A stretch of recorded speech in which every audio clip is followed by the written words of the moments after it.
Subscribe to our channel by clicking the subscribe button. Click the bell button and enjoy the latest uploads from our channel. السلام علیکم ورحمۃ اللہ وبرکاتہ۔ خطبہ جمعہ Masjid Nabawi is doctor علی بن عبد الرحمن الحذیفی حفظہ اللہ تعالی۔ موضوع رمضان، محاسبہ نفس اور اطاعت گزاری کا مہینہ۔ ترجمہ شفقت الرحمان۔ 5 رمضان 1440 بمطابق 10 مئی 2019۔ پہلا خطبہ۔ تمام تعریفیں اللہ کے لیے ہیں جو زمین اور آسمانوں کا پروردگار ہے۔ وہ نعمتیں اور برکتیں دینے والا ہے۔ ہماری بندگی سے اسے کوئی فائدہ نہیں پہنچتا اور ہماری خطائیں اس کا کچھ نہیں بگاڑ سکتی۔ نیکی اور بدی کرنے والے کو ہی ان کا نفع اور نقصان ہوتا ہے۔ اللہ تعالیٰ تو تمام مخلوقات سے بے نیاز ہے۔ میں اپنے رب کی حمد خوانی کرتا ہوں اور اس کی نعمتوں پر اسی کا شکر گزار ہوں۔ اللہ تعالیٰ کی معلوم اور نامعلوم سب نعمتوں پر اسی کے لیے حمد و شکر بجا لاتا ہوں۔ میں گواہی دیتا ہوں کہ اللہ کے علاوہ کوئی معبود برحق نہیں، وہ یکتا ہے، اس کا کوئی شریک نہیں۔ اس کے اچھے اچھے نام ہیں اور اس کی صفات عظیم ترین ہیں۔ اور یہ بھی گواہی دیتا ہوں کہ ہمارے نبی سیدنا محمد صلی اللہ علیہ وسلم اللہ کے بندے اور اس کے رسول ہیں۔ آپ کی براہین اور معجزوں کے ذریعے تائید کی گئی۔ یا اللہ اپنے بندے اور رسول محمد صلی اللہ علیہ وسلم، ان کی اولاد اور نیکیوں کی طرف سبقت لے جانے والے صحابہ کرام پر اپنی رحمتیں، سلامتی اور برکتیں نازل فرما۔ حمد و صلات کے بعد تقوی الہی اختیار کرو اور اس کے لیے ایسے کام کرو جو اللہ کو راضی کر دیں، نیز اس کے غضب اور نافرمانی سے محفوظ کر دیں۔ صرف متقی ہی کامیاب ہوں گے اور مجرم لوگ ہی نقصان اٹھائیں گے۔ مسلمانوں، محاسبہ نفس، عبادت کے لیے محنت، زیادہ سے زیادہ نیکیوں کا حصول، اللہ تعالیٰ کی توفیق سے کی جانے والی نیکیوں پر دوام، عمل صالح کی توفیق اور نیکیوں کو ضائع کرنے والے اعمال سے اجتناب دنیا و آخرت میں عین سعادت مندی اور کامیابی کے باعث عمل ہیں۔ فرمان باری تعالیٰ ہے، اور جو شخص اپنے رب کے سامنے کھڑا ہونے سے ڈر گیا اور نفس کو خواہشات سے روکا تو بے شک جنت ہی اس کا ٹھکانہ ہوگی۔ سورہ النازعات آیت 40-41۔ ایسے ہی اللہ تعالیٰ نے اہل جنت کے بارے میں فرمایا، اور وہ آپس میں ایک دوسرے کی طرف متوجہ ہو کر سوال کرتے ہوئے کہیں گے، اس سے پہلے ہم اپنے گھر والوں میں دبک کر رہا کرتے تھے، پھر اللہ نے ہم پر احسان کیا اور ہمیں تپتی لو کے عذاب سے بچا لیا۔ سورہ الطور آیت 25-27۔ اسی طرح فرمایا، اے ایمان والو، اللہ کی اطاعت کرو اور اس کے رسول کی اطاعت کرو اور اپنے اعمال ضائع مت کرو۔ سورہ محمد آیت 33۔ امام ابن کثیر رحمۃ اللہ علیہ اللہ کے فرمان وَلْتَنْظُرْ نَفْسٌ مَّا قَدَّمَتْ لِغَدٍ، اور ہر شخص کو یہ دیکھنا چاہیے کہ اس نے کل کے لیے کیا پیش کیا ہے، اس کی تفسیر میں کہتے ہیں، تم خود اپنا محاسبہ کر لو اس سے قبل کہ تمہارا محاسبہ کیا جائے۔ یہ دیکھ لو کہ تم نے اپنے لیے کتنے نیک عمل کیے ہیں جو روز قیامت تمہارے لیے مفید ہوں اور تم انہیں اپنے رب کے سامنے پیش کر سکو۔ اور رسول اللہ صلی اللہ علیہ وسلم کا فرمان ہے، عقل مند وہ ہے جو اپنا محاسبہ کرے اور موت کے بعد کے لیے تیاری کرے، اور وہ شخص عاجز ہے جو چلے تو نفسانی خواہشات کے پیچھے لیکن امیدیں اللہ سے لگائے۔ یہ حدیث حسن ہے۔ ماضی، حال اور مستقبل کے بارے میں محاسبہ نفس اس طرح ہوگا کہ انسان ہر قسم کے گناہوں سے توبہ کر لے، نیکیوں کو ضائع کرنے والے اعمال سے بچے اور زیادہ سے زیادہ خیر و بھلائی کے کام کرے، جبکہ بدبختی، ذلت اور رسوائی ہوس پرستی اور حرام کاموں کے ارتکاب میں ہے۔ ایسے ہی نیکیاں ترک کرنے یا نیکیوں کو تباہ کرنے والے اعمال بھی ذلت و رسوائی کا باعث بنتے ہیں۔ نقصان کے لیے اتنا ہی انسان کو کافی ہے کہ نیکیوں کا ثواب کم کرنے والی حرکت کر بیٹھے۔ مسلمانوں، تم دیکھ رہے ہو کہ دن اور رات کس تیزی کے ساتھ گزرتے جا رہے ہیں، سال ہا سال بھی کس قدر سرعت کے ساتھ گزر رہے ہیں۔ کوئی بھی دن گزرنے کے بعد دوبارہ کبھی واپس نہیں آئے گا۔ زندگی شب و روز کے آنے جانے کا نام ہے۔ اس کے بعد موت آ جائے گی اور تمام کی تمام امیدیں ختم ہو جائیں گی، تب خواہشات کا دھوکہ سب پر عیاں ہو جائے گا۔ آپ اس وقت ماہ مبارک کے آغاز میں ہیں۔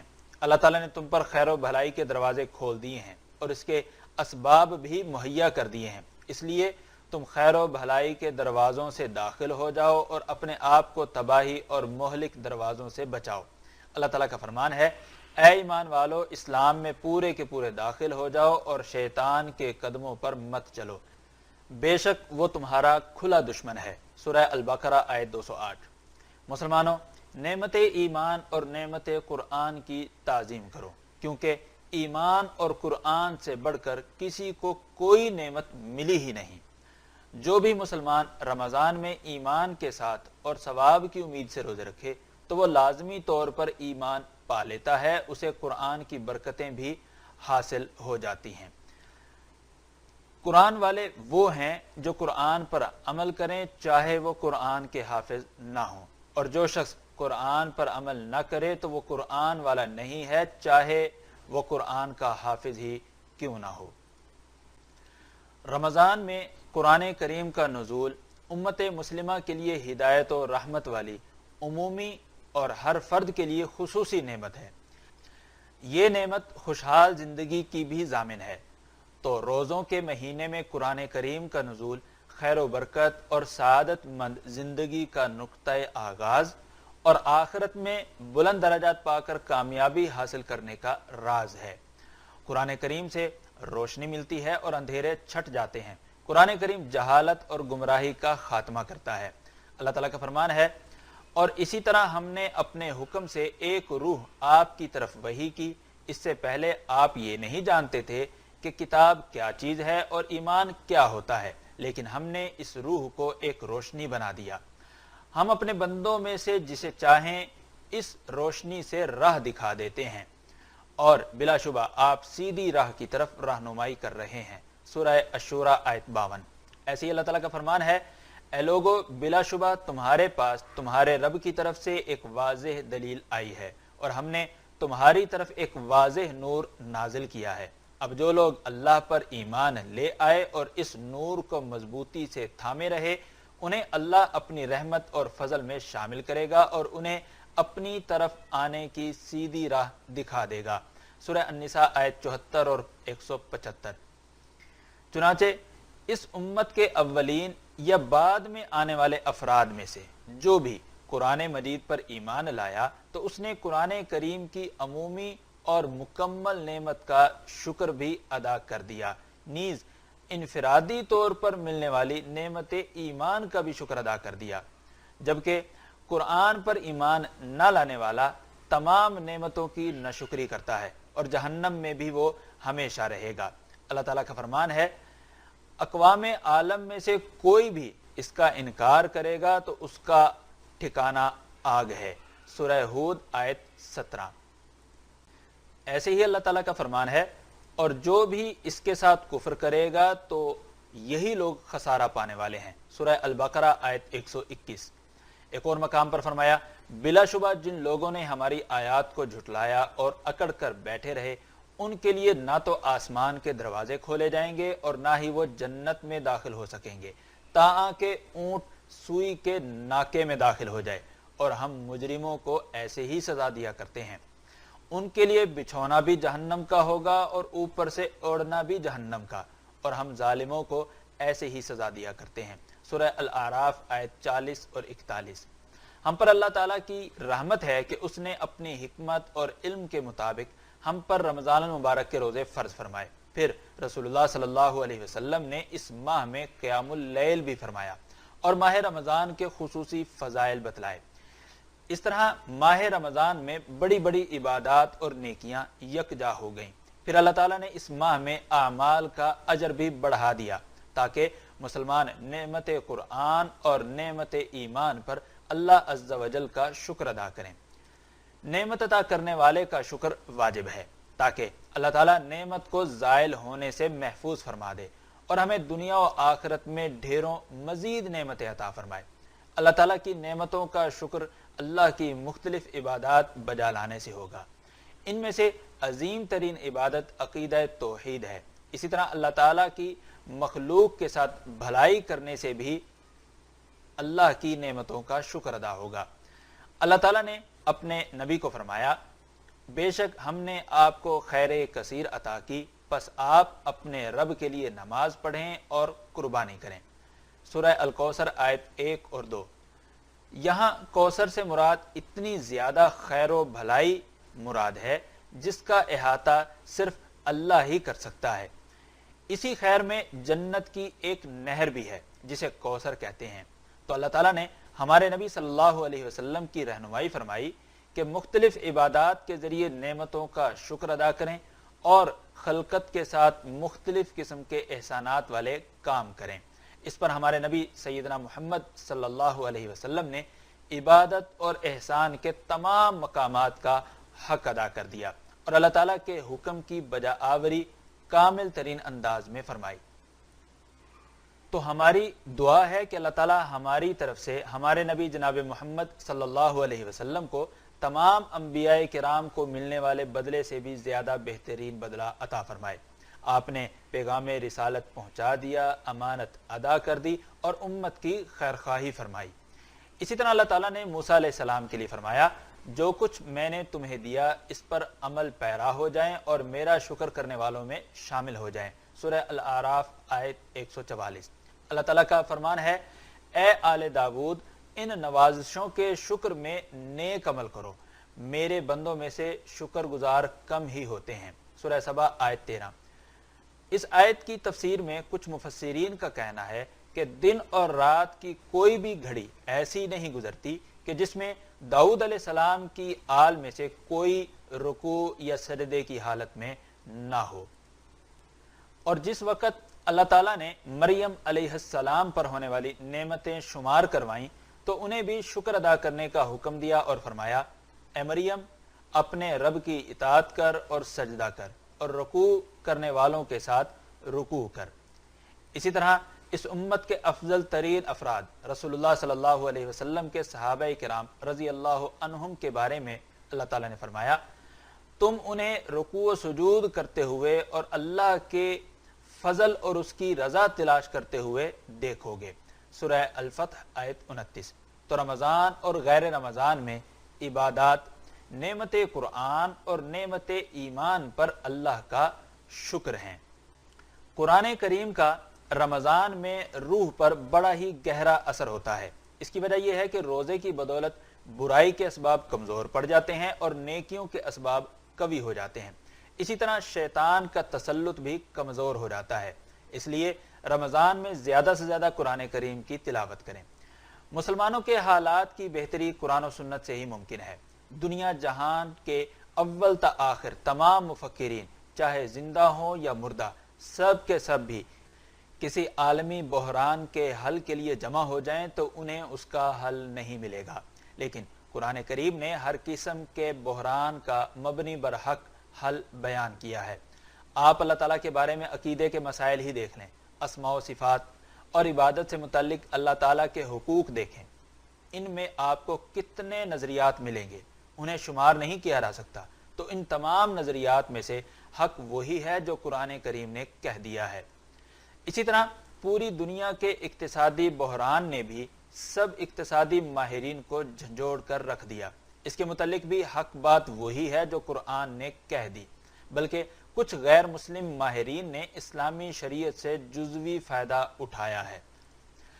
اب یہ تو نہیں ہو سکتا کہ سب کے سب لوگ ہی مسلمان ہو جائیں، تاہم مسلمانوں کی یہ ذمہ داری بنتی ہے کہ وہ خود کتاب و سنت پر مضبوطی سے عمل پیرا ہوں۔ جس وقت لوگ مسلمانوں کو چاہے دنیاوی امور میں ہی صحیح عملی میدان میں بطور نمونہ دیکھیں گے تو وہ بھی مسلمانوں سے استفادہ کریں گے۔ قرآن کریم ہی در حقیقت امت اسلامیہ کا جسم اور جان ہے، امت اسلامیہ کی بقا اور خوشحالی کا ضامن ہے۔ اللہ تعالیٰ کا فرمان ہے، یقیناً یہ قرآن وہ راستہ دکھاتا ہے جو بہت ہی سیدھا ہے اور نیک عمل کرنے والے مومنوں کو اس بات کی خوشخبری دیتا ہے کہ ان کے لیے بہت بڑا اجر ہے۔ سورہ الاسراء آیت 9۔ اللہ تعالیٰ میرے اور آپ سب کے لیے قرآن کریم کو خیر و برکت والا بنائے، مجھے اور آپ سب کو اس کی آیات سے مستفید ہونے کی توفیق دے اور ہمیں سید المرسلین صلی اللہ علیہ وسلم کی سیرت اور ٹھوس احکامات پر چلنے کی توفیق دے۔ میں اپنی بات کو اسی پر ختم کرتے ہوئے اللہ سے اپنے اور تمام مسلمانوں کے گناہوں کی بخشش چاہتا ہوں، تم بھی اسی سے اپنے گناہوں کی بخشش مانگو۔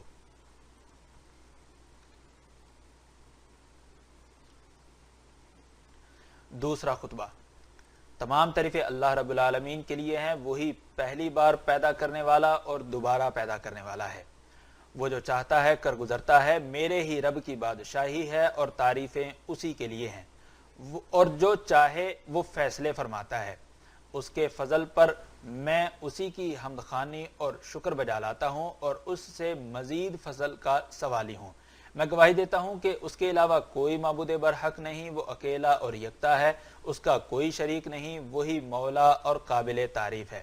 میں یہ بھی گواہی دیتا ہوں کہ ہمارے نبی سیدنا محمد صلی اللہ علیہ وسلم اس کے بندے اور صراط مستقیم کے رہنما رسول ہیں۔ یا اللہ اپنے بندے اور رسول محمد، ان کی آل اور ہدایت یافتہ صحابہ کرام پر رحمتیں، سلامتی اور برکتیں نازل فرما۔ حمد و صلات کے بعد ہر حال میں تقوی اپناؤ تو معاملہ دنیاوی ہو یا اخروی، سب میں تمہیں بہترین نتائج ملیں گے۔ اللہ کے بندو، فرض روزوں میں تمہارے لیے بہت بڑا اجر ہے۔ روزے کی بدولت دنیاوی فوائد بھی ملتے ہیں۔ اہل دانش ان فوائد سے بہرہ ہیں، تاہم روزوں کے ثمرات اور روزے داروں کو فوائد اسی وقت حاصل ہوتے ہیں جب انسان انہیں نیک عمل کے ذریعے پاکیزہ بنا دے، روزوں کو انہیں توڑنے والی اشیاء سے محفوظ رکھے، گناہوں اور برائیوں جیسے کسی بھی ایسے کام سے بچے جن سے روزوں کے ثواب میں کمی آئے۔ اے مسلم، جب تم روزہ رکھو تو تمہارے ساتھ تمہاری سماعت، بصارت، زبان اور اعضاء کا بھی روزہ ہونا چاہیے۔ انہیں حرام کاموں سے محفوظ کریں تاکہ آپ کا تزکیہ نفس ہو۔ فرمان باری تعالیٰ ہے، اے ایمان والو، اللہ کی اطاعت کرو اور رسول کا کہا مانو اور اپنے اعمال غارت نہ کرو۔ سورہ محمد آیت 33۔ ایک حدیث میں ہے کہ جب تم میں سے کسی کا روزہ ہو تو اس دن بیہودہ باتیں نہ کرے اور نہ ہی برائی پر عمل کرے، پھر بھی کوئی اسے برا بھلا کہے تو کہہ دے میرا روزہ ہے۔ آپ صلی اللہ علیہ وسلم کا یہ بھی فرمان ہے، روزہ ڈھال ہے جب تک اسے توڑا نہ جائے، یعنی مطلب یہ ہے کہ جب تک غیبت اور چغلی جیسے گناہوں کے ذریعے اسے عیب زدہ نہ کیا جائے تو روزہ گناہوں سے ڈھال ہے۔ اے مسلم، رمضان میں اپنا محاسبہ کر لو تاکہ روز قیامت تمہارا حساب قدرے آسان ہو جائے۔ تو کیا تم نمازیں اسی طرح ادا کرتے ہو جیسے تمہیں حکم دیا گیا ہے؟ کیا تم نے روزے رکھ کر زکوٰۃ بھی ادا کی ہے؟ کیا تم نے گناہوں سے توبہ کر لی ہے؟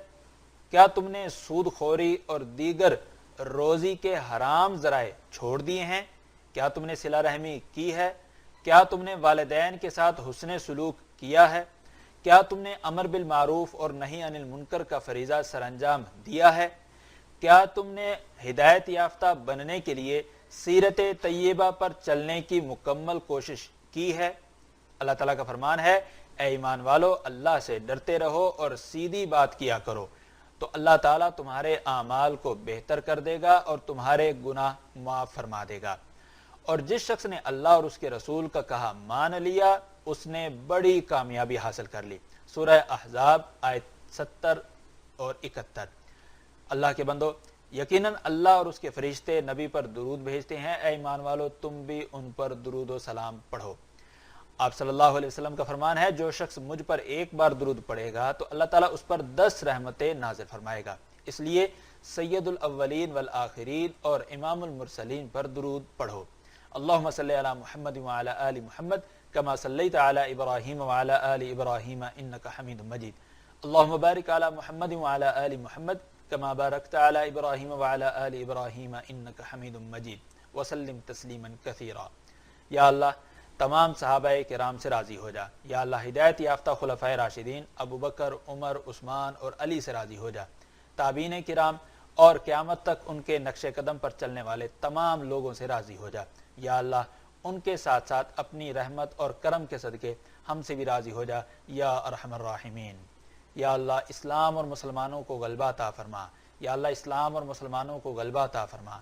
یا اللہ اسلام اور مسلمانوں کو غلبہ عطا فرما۔ یا اللہ کفر اور کافروں سمیت شرک اور مشرکوں کو بھی ذلیل و رسوا فرما یا رب العالمین۔ یا اللہ تیرے اور دین کے دشمنوں کو نیست و نابود فرما دے، بے شک تو ہر چیز پر قادر ہے۔ یا اللہ ہمارے اگلے پچھلے خفیہ اعلانیہ اور جنہیں تو ہم سے بھی زیادہ جانتا ہے، سب گناہ معاف فرما دے۔ تو ہی تہ بالا کرنے والا ہے، تیرے سوا کوئی معبود برحق نہیں۔ یا اللہ ہم تجھ سے سوال کرتے ہیں کہ تو ہماری اطاعت گزاری کے لیے مدد فرما۔ یا اللہ ہمیں اس ماہ کے روزے رکھنے کی توفیق عطا فرما اور ہماری مدد بھی فرما۔ یا اللہ ہمیں اس ماہ میں ایسے قیام کرنے کی توفیق عطا فرما جیسے تجھے پسند ہو اور تیری رضا کا موجب ہو۔ یا اللہ ہمیں لیلۃ القدر میں قیام نصیب فرما۔ یا اللہ ہماری کی ہوئی نیکیاں بھی قبول فرما۔ یا اللہ جن نیکیوں کو کرنے کی تو نے ہمیں توفیق دی اور ان پر معاونت بھی فرمائی، یا اللہ ہماری ان تمام نیکیوں کو قبول فرمانا۔ یا اللہ ہماری ان نیکیوں کو روز قیامت تک کے لیے محفوظ فرمانا۔ یا اللہ ہمارے گناہ مٹا دے۔ یا اللہ ہمارے گناہ مٹا دے یا ذوالجلال والاکرام۔ یا اللہ ہمیں حق بات کو سمجھنے کی توفیق دے اور پھر اتباع حق بھی عطا فرما۔ یا اللہ ہمیں باطل کو باطل سمجھنے کی توفیق دے اور پھر اس سے اجتناب کرنے کی قوت بھی عطا فرما۔ یا اللہ ہمیں ہمارے اپنے نفسوں کے شر سے محفوظ فرما۔ یا اللہ ہمیں ہمارے اپنے نفسوں اور برے اعمال کے شر سے محفوظ فرما۔ یا اللہ ہمیں اور ہماری اولاد کو شیطانی چیلوں اور شیطانی لشکروں سے محفوظ فرما۔ یا اللہ انسانی اور جناتی تمام شیطانوں سے ہمیں محفوظ فرما، بے شک تو ہر چیز پر قادر ہے۔ یا اللہ مسلمانوں کو شیطان اور شیطانی چیلوں اور شیطانی لشکروں سے محفوظ فرما، بے شک تو ہر چیز پر قادر ہے یا ذوالجلال والاکرام۔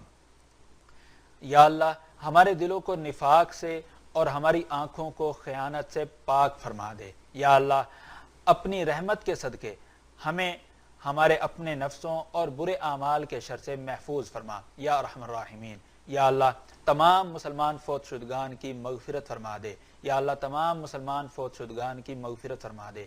یا اللہ تمام مسلمان فوت شدگان کی مغفرت فرما دے۔ یا اللہ ان کی قبروں کو منور فرما دے۔ یا اللہ اس مبارک مہینے میں بخش دے، بے شک تو ہر چیز پر قادر ہے۔ یا اللہ ہم تجھ سے دعا گو ہیں کہ ہمیں نیکی کے کام کرنے کی توفیق عطا فرما، برائیوں سے بچنے کی توفیق عطا فرما۔ یا اللہ ہم جنت اور اس کے قریب کرنے والے ہر قول و فعل کا تجھ سے سوال کرتے ہیں۔ یا اللہ ہم تجھ سے جہنم اور اس کے قریب کر دینے والے ہر قول و فعل سے تیری پناہ مانگتے ہیں۔ یا اللہ حلال روزی کے ذریعے ہمیں حرام سے بے نیاز کر دے، تیری اطاعت کے ذریعے نافرمانی سے دور کر دے اور تیرے فضل کے ذریعے تیرے سوا ہر کسی سے بے نیاز کر دے یا رب العالمین۔ یا اللہ ہمیں ہمارے علاقوں اور محلوں میں امن و امان عطا فرما۔ یا اللہ ہمارے حکمرانوں کی اصلاح فرما۔ یا اللہ ہمارے ملک کی حفاظت فرما۔ یا اللہ ہمارے ملک کی شریروں کے شر سے حفاظت فرما۔ یا اللہ فاجروں کی مکاریوں سے حفاظت فرما یا رب العالمین۔ یا اللہ ہمارے ملک کی جارحیت کرنے والوں کی جارحیت سے حفاظت فرما، ظالموں کے ظلم سے حفاظت فرما، بے شک تو ہر چیز پر قادر ہے۔ یا اللہ ہماری افواج کی حفاظت فرما۔ یا اللہ ہماری افواج کی حفاظت فرما، بے شک تو ہر چیز پر قادر ہے۔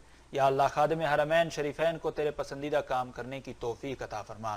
یا اللہ تیری مرضی کے مطابق ان کی رہنمائی فرما اور ان کے تمام اعمال اپنی رضا کے لیے قبول فرما یا رب العالمین۔ یا اللہ ہر نیکی کے کام کی انہیں توفیق دے۔ یا اللہ ان کے ذریعے اپنے دین کا غلبہ فرما یا ذوالجلال والاکرام۔ یا اللہ انہیں ہمہ قسم کے بھلائی والے کام کرنے کی توفیق عطا فرما۔ یا اللہ انہیں صحیح فیصلے کرنے میں کامیابی عطا فرما۔ یا اللہ انہیں صحت اور عافیت سے نواز۔ یا اللہ ان کے ولی عہد کو بھی تیرے پسندیدہ کام کرنے کی توفیق عطا فرما، ان کی تیری مرضی کے مطابق رہنمائی فرما۔ یا اللہ انہیں ہمہ قسم کے بھلائی والے کام کرنے کی توفیق عطا فرما۔ یا اللہ ان کے ذریعے اسلام کی مدد فرما۔ یا اللہ انہیں صحیح فیصلے کرنے میں کامیابی عطا فرما یا ذوالجلال والاکرام۔ یا اللہ مسلم معاشروں سے سنگین نوعیت کے فتنے ختم فرما دے۔ یا اللہ ہمیں سنگین نوعیت کے فتنوں سے محفوظ فرما دے۔ یا اللہ ہمیں اور ہمارے ملک کو نیز تمام اسلامی ممالک کو مہنگائی، وبائی امراض، سود خوری، زنا، زلزلوں، آزمائشوں اور ظاہری یا باطنی ہر قسم کے سیاہ فتنوں سے محفوظ فرما دے۔ یا اللہ مسلمانوں کے دلوں میں الفت پیدا فرما۔ یا اللہ ان میں باہمی چپکلش کا خاتمہ فرما دے یا رب العالمین۔ یا اللہ سب مسلمانوں کو باہمی محبت کرنے والے اور تیری اطاعت گزاری اور حق بات پر ایک دوسرے کا تعاون کرنے والے بنا دے، بے شک تو ہر چیز پر قادر ہے۔ اللہ کے بندو، اللہ تعالیٰ تمہیں عدل و احسان اور قریبی رشتہ داروں کو مال دینے کا حکم دیتا ہے اور تمہیں فحاشی، برائی اور سرکشی سے روکتا ہے۔ اللہ تعالیٰ تمہیں واعظ کرتا ہے تاکہ تم نصیحت پکڑو۔ اللہ کا تم ذکر کرو، وہ تمہیں کبھی نہیں بھولے گا، اس کی نعمتوں پر شکر ادا کرو، تمہیں اور زیادہ عنایت کرے گا۔ اللہ کا ذکر بہت بڑی عبادت ہے اور اللہ تعالیٰ جانتا ہے جو تم کرتے ہو۔